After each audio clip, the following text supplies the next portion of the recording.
भाजपची विधान परिषदेची यादी 30 एप्रिल रोजी जाहीर होणार। मुंबई वगळता राज्यातील 5 विभागांमधून संधी दिली जाणार आहे। भाजपच्या गोटामध्ये विधान परिषदेसाठी मोठी भाऊगर्दी झाली। सावध पवित्रा घेत ऐनवेळी भाजपकडून नावं जाहीर होण्याची शक्यता आहे। भाजपकडून 14 नावं दिल्लीला पाठवण्यात आली। भाजप प्रदेशाध्यक्ष रवींद्र चव्हाण नाव निश्चितीसाठी दिल्लीमध्ये पोहोचले। पक्षातील जुन्या कार्यकर्त्यांना संधी मिळणार असल्याची सूत्रांची माहिती आहे, तर सर्वसामान्य कार्यकर्त्यांना संधी देण्याचा भाजप नेतृत्वाचा कयास।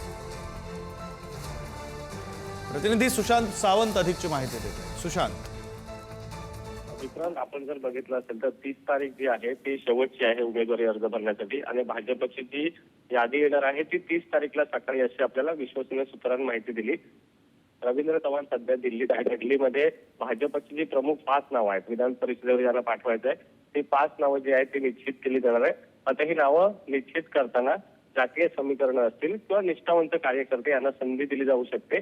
त्यामध्ये प्रामुख्याने एक नाव आपल्याला जे आता कन्फर्म करते ते मध्ये माधवी नाईक यांना विधान परिषदेवर पाठवलं जाणार आहे। इतर नाव कोण असणार आहेत हे देखील बघणं तितकंच महत्त्वाचं ठरणार आहे। विक्रांत, धन्यवाद सुशांत दिलेल्या या सगळ्या माहितीसाठी।